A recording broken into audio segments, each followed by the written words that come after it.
Alô, pastor? Oi, tudo bem? Tudo! Olha, nós vamos fazer o seguinte: vou deixar a sua imagem pelo computador e vamos fazer pelo WhatsApp. Vai dar tudo certo. Quando a gente Ok. faz ao vivo, quando a gente faz ao vivo é assim. A gente sempre dá um jeitinho. Queridos, eu tenho o prazer, o privilégio de apresentar para vocês o pastor Landerson Santana. Nós sempre ouvimos falar que precisamos confiar em Deus. E falar certamente é fácil. No entanto, são nos momentos desafiadores, quando não vemos uma saída, onde confiar em Deus parece difícil. Então, agora, esse será o tema abordado pelo nosso convidado de hoje. Pastor Landerson Santana nos contará histórias onde a confiança em Deus foi imperativa. Ele também nos falará do trabalho maravilhoso da ADRA em Bangladesh. Tudo isso e muito mais você vai ouvir agora com o pastor Landerson Santana. Olá, boa noite aí a todos. Tá me ouvindo agora? Agora tá saindo o som, né? Tá saindo o som, mas é porque tá saindo o som do WhatsApp. E Do WhatsApp, eu tá. estou ouvindo um reverb da minha voz aí. Parece que tem alguma coisa ou outro aparelho ligado junto. Ou é o do seu computador que está saindo. Eu baixei agora o som do computador, Isso. zerei. Melhorou agora?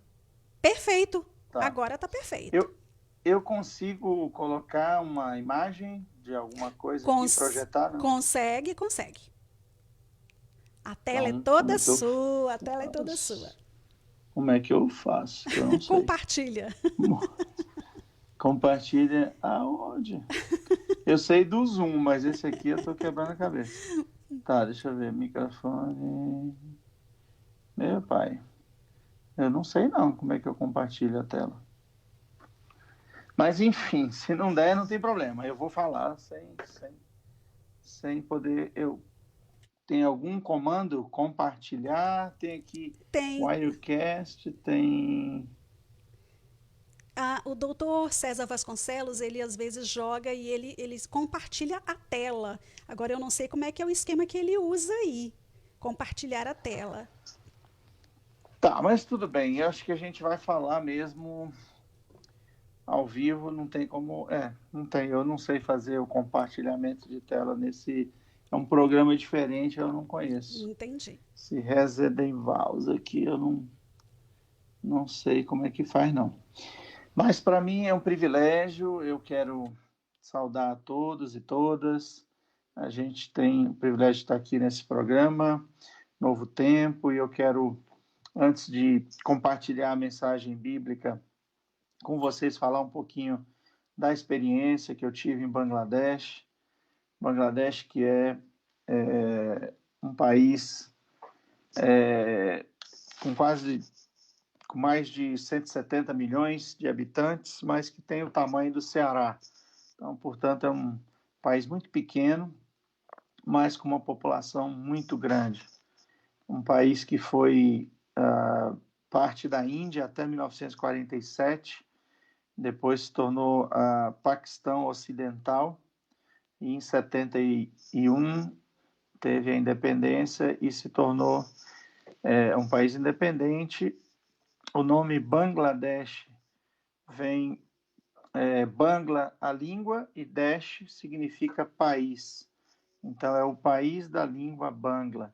Tem um significado muito forte essa língua, que, como curiosidade, ela tem palavras que vêm do português. Apesar de ser uma língua muito diferente da nossa, mas tem palavras como varanda, que eles lá falam, lá Bangla não tem V, então eles têm B com H, então é varanda, aquele H assim, aquele som aspirado, B com H. é tipo BH, Uhum. varanda, né? Eles não têm o V, Então, eles põem o B com H para poder tentar fazer o som do V. Mas janela é uma palavra que guenela, em Bangla, que vem do português. A mesa também é uma palavra que eles pegaram do português. E a igreja, que é igreja, eles também vêm do português, igreja. Portugal dominou 250 anos, um pedaço ali da Índia. Então, ficou essa raiz. Mas Bangladesh é um país de muita pobreza, onde as pessoas passam muita dificuldade e tem realmente muitas lutas, né, para sobreviver, para comer, para conseguir desenvolver e sustentar suas famílias, né? A gente esteve ali por 5 anos trabalhando. Eu trouxe algumas histórias aqui para compartilhar, histórias de transformação. Tem uma mulher chamada Surjokona, nome bem difícil, não consigo nem falar direito, Surjokona. Ela tinha muita dificuldade, não sabia ler nem escrever, tinha dificuldade de alimentar sua família, seus filhos. E aí a Adra começou a trabalhar com eles, com um grupo de mulheres ali na sua Pastor comunidade. Landerson, Oi. eu queria que o senhor explicasse para o nosso ouvinte, primeiramente, o que é Adra, porque alguém pode não saber o que é Adra. Muito bem. Obrigado, Lu, por colocar essa pergunta. Então, a ADRA é uma agência humanitária que ajuda a pessoas no mundo inteiro. A ADRA é uma agência humanitária que trabalha com a ONU, com outros organismos, e a gente trabalha com projetos de desenvolvimento humano. Então, a gente trabalha com pessoas, como eu estava contando, da Surjokona, que a gente tem um grupo de mulheres em Bangladesh que a gente coordena, e são vários grupos, são centenas e centenas e milhares de grupos, né? Alguns projetos nossos têm 200 grupos, 300 grupos, 500 grupos, cada um de 20 mulheres, onde elas fazem, a gente faz o grupo, a gente chama Savings Group, então eles trazem aquele dinheirinho, 20 tacas ali, R$1, um valor bem irrisório, toda semana, e depois aquele grupo, além de aprender a ler, escrever, fazer contas, orientações de saúde, eles então começam a fazer pequenos empréstimos do próprio dinheirinho do grupo, e assim o dinheirinho do grupo vai crescendo e as pessoas vão empreendendo. E foi o caso dessa senhora chamada Surjokona, que ela então foi lá e pegou um dinheirinho para comprar uma máquina de costurar. E ali, com essa máquina de costurar, ela hoje tem uma renda de mais de $50 mensal. Aí você pode dizer, só $50 mensal? Mas isso só com a atividade de costura, né? Para você ter ideia, como o país é pobre, o salário de uma pessoa que trabalha numa fábrica de confecções chega a ser apenas $60. Então, uma mulher do interior que tem ali uma rendinha dos pequenos animais que ela cria, mais as fruteiras, as verduras que ela cultiva, e mais um pouco com renda de costura, é realmente um crescimento para ela, e ela, evidentemente, isso foi só um começo. Com certeza. Depois ela foi crescendo e desenvolvendo mais. Tem uma história muito interessante da Fátima. A Fátima, ela tinha, também não sabia ler nem escrever, e ela ficava só em casa, o marido não deixava sair, e ela um dia veio até um grupo da ADRA, participou ali, e depois de quase um ano, ela pegou um empréstimo para comprar um rickshaw. O rickshaw é aquele triciclo, né? aquele táxi que a pessoa utiliza para transportar. Então, ela nem sabia andar naquele troço, nem tinha condição de andar, mas ela comprou e alugou. E aí depois ela comprou o segundo, o terceiro. Hoje a Fátima tem 25 rickshaws, ela tem uma frota de rickshaws, Virou uma com uma empresária. renda, virou uma empresária, tem uma renda aí de mais de 20 mil reais mensal, que é uma verdadeira fortuna para quem tem a realidade, como eu acabei de descrever, de a pessoa ganhar quase 4 mil dólares, sendo que uma pessoa na indústria ganha 65 mensal, aí você Nossa, pode fazer uma conta. realmente é muito E, dinheiro. e o empoderamento da mulher, esse é um tema muito forte que a Adra trabalha lá, porque a mulher, ela traz, isso já é provado, não que você não deva empoderar o homem também, ajudar o homem, mas a mulher, ela consegue distribuir aquilo que ela ganha, priorizando a educação, priorizando os filhos, priorizando a moradia, enfim, os investimentos ali do que ela ganha, muito mais do que o homem. O homem, às vezes, com o dinheirinho que ganha, vai comprar uma bicicleta, no contexto do Bangladesh, né, uma moto, ou vai gastar com besteira na rua, enquanto o foco realmente de desenvolver a mulher. Então, a gente tem programas de microcrédito, a gente tem muitos programas interessantes.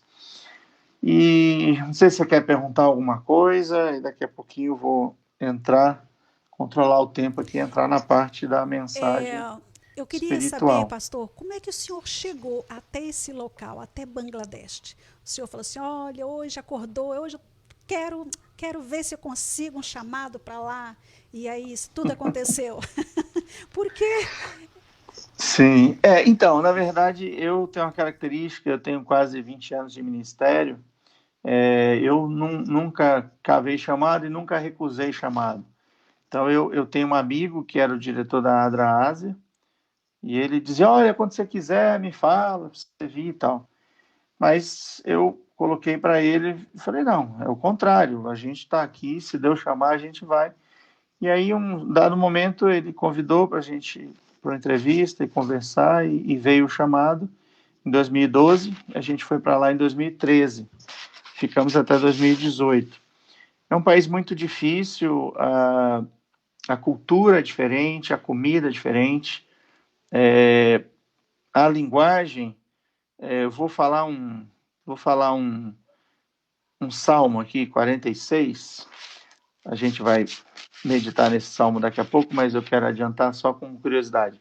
Ele, em Bangla, Deus é meu refúgio, né, e fortaleza, socorro bem presente, aquele na salmo. tribulação. Em Bangla, na tribulação. Em Bangla é Ishore Amaderas Roistan, ou Shokti Bipode Shomoy, Sahajo Korte Prostutini Taken. Então, tipo, você ouve uma frase inteira dessa, você não entende uma só palavra. Quando eu fui para lá, eu entendia na igreja amém, aleluia, É quando né? a gente Só. chega aqui. Me E depois eu identifico, aprendi. me identifico. Tá vendo? E depois eu aprendi uma frase que significava que a oração estava acabando. Dishu Namechai, que Name é nome, né? E Chai desejo, né? Em nome, quer dizer, Dishu Namechai, em nome de Jesus. Né? Chai é desejo. Em nome de Jesus eu desejo, eu peço, né? Uhum. Aí eu falei, tá acabando a oração, Dishu Namechai. Mas Progresso. é uma língua muito rica, né, que traz alguns aspectos interessantes. E essa frase toda que eu falei, eu quero pegar a última palavrinha só para trazer uma lição de como a língua enriquece. A última palavra que eu falei foi taken, significa morar, permanecer, viver, né? Então, tipo, se eu falasse em Bangla, seria Lu Massachusetts, eu nem sei falar. Taken, quer dizer, ela mora em Massachusetts. Então, tipo, o que tem a ver a palavra morar se no português não tem nada? Morar, Deus é meu refúgio e fortaleza, socorro bem presente na hora da angústia. Mas em Bangla, se a gente traduzir literalmente, seria socorro bem presente na hora da angústia, Deus quer morar com você. Então, para mim é muito profundo, né? Saber que Deus quer morar comigo justamente na hora da angústia. É tudo que a gente precisa, Mas, né, pastor? mas assim, é um país bastante desafiador, para a gente não foi fácil, ou foram ataques terroristas, né, pessoas estrangeiras sendo mortas, na cidade, pastor, padre. Foi um momento de muita tensão, mas a gente sentiu a cada momento a mão de Deus, o apoio da família, mesmo que distante, né? Alguns dos meus parentes até foram lá conhecer, não voltaram mais depois, mas pelo menos foram conhecer, né? Aí, Uma vez está de bom tamanho. uma vez só, meu irmão, minha cunhada, meu pai, minha mãe, meu sogro, minha sogra. E daí, Em 5 mas anos. foi isso, foi uma experiência bacana de se aproximar de Deus e de poder ver Ele atuando através dos projetos. Quero fazer mais uma pergunta. E como é a propagação do evangelho? Existe liberdade religiosa ou é uma coisa fechada? Então, é uma questão bem difícil essa questão da propagação do evangelho, né? Porque a gente tem, quer ver, ó, eu vou pegar dados aqui que estão até numa matéria da Conferência Geral.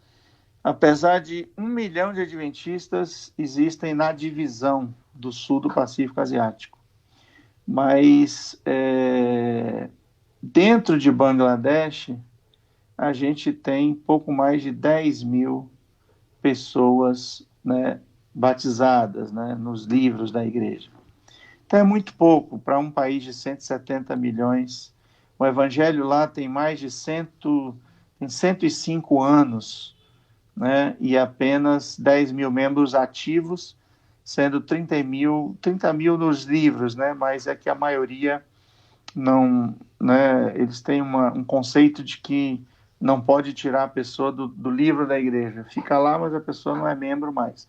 Então, ativo tem 10 mil. O que acontece? É menos de 1% de cristãos dentro do país, e a Igreja Adventista ela trabalha muito na questão da educação. Nós temos muitas escolas pequenas, que seriam assim, nem escolas, são 160, mas tem 10 escolas mesmo, grandes, com vários professores, e a maioria das outras é assim, é um pastor-professor que tem uma salinha pequena para atender ali 15, 20, 30 crianças no máximo. E a educação é uma carência muito grande na área de educação. Para você ter ideia, Lu, 52% não sabe ler nem escrever. Então, só fala o idioma, mas não consegue ler uma placa, não consegue ler um livro. Que triste. E você imagine o restante. Então, você ainda tem os analfabetos funcionais, aqueles que conseguem ler os sinais, mas não conseguem formar uma frase, nem conseguir interpretar um texto. Então é muito difícil, a igreja trabalha muito forte nisso, a gente tem uma universidade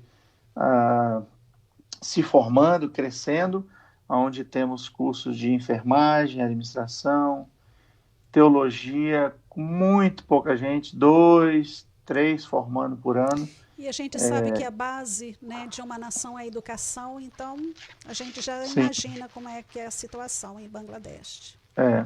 Porque isso tem a ver com a guerra do Paquistão. Na época, eles mataram 3 milhões de pessoas em Bangladesh, com foco nas pessoas que eram educadas. Então, o foco do inimigo, quando veio, né, na guerra civil, era justamente matar professores, advogados, para que o país realmente fracassasse e tivesse carência na área de educação. Entendi. Um ouvinte nosso mandou uma perguntinha. O que significa a expressão da palavra ADRA, A-D-R-A? Tem alguma coisa nessa Adventist Development Relief Agency. Esse é o termo em inglês, né? Adventist Development Relief Agency, que é a melhor tradução do inglês. Eu vou explicar por quê. Porque no português é Agência Adventista de Desenvolvimento de Recursos Assistenciais. Desenvolvimento de recurso é um negócio que causa confusão. Você está desenvolvendo o recurso, mas a palavra do inglês é o mais fácil de entender, que é desenvolvimento, né? Desenvolvimento do ser humano, da comunidade, e relief, que é a resposta a desastre, né? O Relief Agency, quer dizer, uma agência de resposta a emergências e uma agência de desenvolvimento, com esses dois Perfeito. parâmetros. Por exemplo, em Bangladesh, a gente respondeu à crise de refugiados com construção de mais de 12 mil abrigos, por exemplo, shelters, né, aqueles abrigos temporários, aquelas tendas, e a gente distribui alimentos, etc., mas também a gente trabalha com desenvolvimento. Perfeito. Pastor, nós sabemos que o senhor quer fazer uma breve reflexão. Então, o Uhum, senhor fique à vontade. São exatamente 7 horas e 45 minutos e o senhor tem, uhum, aqui no nosso horário, né, nos Estados Unidos, no Brasil são 8h45, o senhor tem uhum. até 7h56. Tá ótimo. Você oito e me cinquenta e avisa seis. aí que a gente vai. Tá bom. Então, o tema que eu trouxe para a gente refletir, a gente vê, a gente colocou o tema de desafios, né? A gente vive, na verdade, num mundo cheio de desafios, né? Eu coloquei lutas em Bangladesh, mas como uma provocação para a gente entender um pouquinho, conhecer sobre o Bangladesh, mas a gente entender que a gente vive num mundo de desafios. Jesus, quando esteve aqui, está lá expresso em João 16:33, no mundo três aflições, mas tem de bom ânimo, eu venci. Quer dizer, ele nunca deixou de expressar que a gente teria desafios, que a gente iria viver desafios nessa terra, né? E a gente, quero ler com vocês aqui o Salmo 18, verso 1 e 2, que diz assim: Eu te amarei, ó Senhor, fortaleza minha. O Senhor é o meu rochedo, meu lugar forte, meu libertador, meu Deus, a minha fortaleza, em quem confio, o meu escudo, a força da minha salvação e o meu alto refúgio. Eu gosto, a Bíblia ela traz muitos textos poéticos, né? E esse é mais um texto muito bonito de poesia, aonde existe uma ênfase muito forte na mensagem de que Deus é a nossa fortaleza, de que Deus é a nossa rocha. E ele vai expressando de maneiras diferentes a mesma ideia, né? Deus como fortaleza. E ele começa com, com, com a palavra eu te amarei. Interessante que em Bangla eles invertem, o verso começa falando que Deus é o refúgio e no final fala e eu te amarei, que é Amitomake Malobashi, que seria e eu a você te amo. Um reforço também na mensagem de que Deus, que nós amamos a Deus, mas Ele é que nos ama primeiro, é Ele que é a nossa força. E aí vem as expressões como rochedo, lugar forte, libertador. Eu fico pensando que em muitos momentos da nossa vida a gente tem desafios. Pode ser um desafio financeiro, pode ser que você esteja desempregado, pode ser que você está aí nos Estados Unidos e que precisa regularizar sua situação de documentação, enfim, que precisa conseguir o sustento para sua família e você não está conseguindo. Ou pode ser que você tenha problemas emocionais. Eu não sei qual o problema que você vence, que você enfrenta, mas nós temos um Deus que pode nos dar a vitória sobre os nossos desafios. Eu conheço os meus problemas, conheço os meus desafios, as minhas limitações, mas Deus ele tem realmente toda a força para nos dar. E o outro salmo que eu quero refletir, a gente falou um pouquinho do 46, verso 1, mas eu queria também ler até o verso 3. Deus é o nosso refúgio e fortaleza, socorro bem presente na hora da angústia. Portanto, não temeremos, ainda que a terra se mude, e ainda que os montes se transportem para o meio dos mares, ainda que as águas rujam e se perturbem, ainda que os montes se abalem pela sua braveza. Aqui ele faz uma comparação, quer dizer, se tudo tiver errado, você imagine agora os montes serem transportados para o meio do mar, quer dizer, uma coisa terrível, uma catástrofe terrível. Ainda que tudo isso aconteça, Deus é o meu refúgio. Então a gente precisa dedicar realmente tempo para estar com Deus, para que a gente, quando enfrente o desafio, a gente possa ter a certeza de que Ele está ao nosso lado. O Salmo 90, verso 1 diz: Senhor, tu tens sido o nosso refúgio de geração em geração. Para você afirmar que Deus é o seu refúgio, você precisa dedicar tempo para estar com Ele, dedicar tempo para buscar a presença dEle, né? A gente, eu tive a oportunidade de estar no Taj Mahal. É engraçado que em Bangladesh tem o mini Taj Mahal, né? Bem pequenininho, é uma réplica, né? Mas o Taj Mahal ele levou anos para ser construído e peças assim, uma obra de arte fantástica. E eu fico pensando também que às vezes a gente quer uma construção sólida com Deus, mas a gente não quer dedicar tempo. A gente quer algo instantâneo assim. E uma obra sólida não é feita em um instante. O Taj Mahal levou, eu não lembro, mas dezenas de anos, milhares de trabalhadores, milhares de dólares.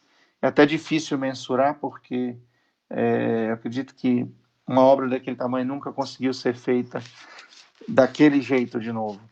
Mas a gente precisa, para ter essa segurança, a gente precisa dedicar tempo. E eu vejo que cada vez mais a tecnologia nos ajuda a ganhar tempo, mas ela suga nosso tempo também ao mesmo tempo. Parece que a gente tem mais tempo, mas não tem.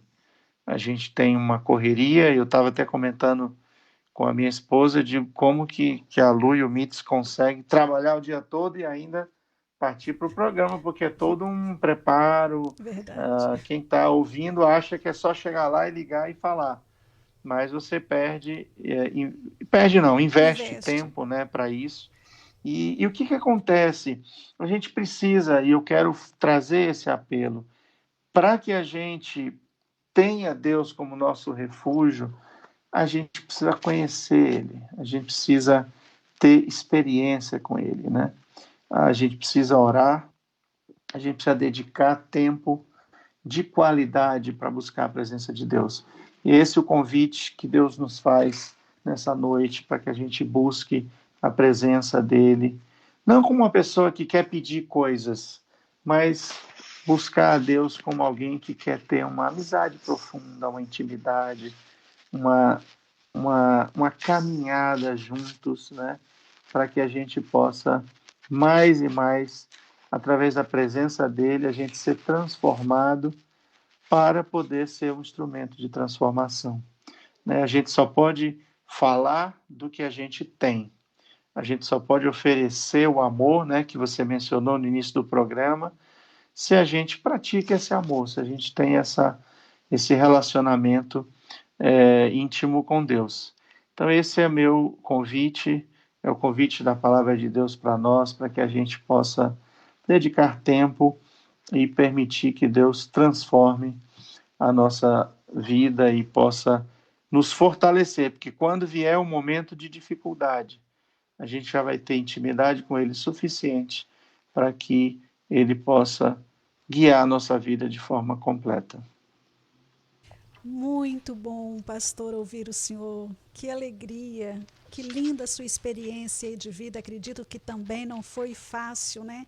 Sair do Brasil e parar lá em Bangladesh, que com a família, com filhos. Sei que você tem 2 filhos e já manda um abraço para sua família também. E é por amor. É por amor ao ser humano, é por amor a Deus. E é o amor que nos move a fazer o que nós estamos fazendo, não é verdade? O senhor aí com o seu projeto, junto à ADRA, como representante da ADRA, e nós aqui, diante aqui do nosso programa Novo Tempo. Onde o senhor está atuando hoje, pastor? Hoje eu estou em Curitiba, eu sou o diretor regional para o estado do Paraná, né? E também tem algumas ações na área de empregabilidade de imigrantes, em Santa Catarina, apoiando aí também em algumas cidades de Santa Catarina, mas eu tenho atuado mais direcionado para o estado do Paraná nesse momento. E nosso programa já está quase no finzinho. E o que o senhor deixaria para o nosso ouvinte hoje? Esse que está enfrentando lutas, que tem dificuldades, que encontra obstáculos diante de tudo que o senhor já viveu, diante das experiências que o senhor viu de outras pessoas que também tinham dificuldades, talvez não como as nossas, mas outras dificuldades, né? Dificuldades porque economia ruim, saúde, imagino, a saúde, a educação. O que o senhor diria para os nossos ouvintes, pastor Landerson? Não, eu quero, assim, deixar uma mensagem de esperança mesmo, e que Deus tem a solução para os desafios que a gente enfrenta. E talvez o que eu posso trazer de experiência de Bangladesh para os nossos queridos ouvintes é a gente também observar ao nosso redor. Às vezes a gente está reclamando de barriga cheia, né? Tem um ditado no Brasil que diz reclamar de barriga cheia. Quer dizer, a gente tem a vida, o ar, a gente tem as duas pernas, os dois braços, e a gente está olhando para pessoas que não têm muita coisa. Eu me lembro, cada dia que eu ia no mercado ali de Bangladesh, em Dhaka, onde eu morava, tinha um rapaz que ficava, ele não tinha as pernas e os braçozinhos bem cotozinho ali, ele se arrastava e ele ficava mendigando ali, né? Eu não gosto de dar dinheiro, eu gosto de dar o alimento. Então eu perguntava para ele o que é que você quer comer hoje, qual é o prato que você quer, e eu ia ali, comprava quentinha, entregava para ele uma, duas quentinhas até para ele levar para casa. E o sorriso dele me encantava. Eu ficava pensando, poxa, mas eu tenho tudo. E às vezes eu estou com a cara fechada e o camarada está ali no chão, sem condição de educação, sem condição financeira de nada. Então eu vejo que a gente tem lutas, mas Deus é a nossa fortaleza. E a gente deve olhar ao redor para a gente saber também aonde que a gente pode ajudar. Quem sabe você pode ajudar com um sorriso, com o seu tempo, ou com os talentos que Deus te deu, né? É isso aí, pastor, 7h57 minutos e 20 segundos. Nós queremos agradecer profundamente a sua presença aqui no programa Novo Tempo dos Estados Unidos. Queremos já convidá-lo a participar outras vezes, trazendo novas experiências aí. Eu imagino que o senhor deva ter aí muita experiência para contar, para dividir aqui conosco. Então, muito obrigada. Quero desejar uma boa noite para o senhor, para a sua família. E se precisar, estamos aqui. O programa Novo Tempo está sempre aqui. Tá bom, Deus abençoe, muito obrigado.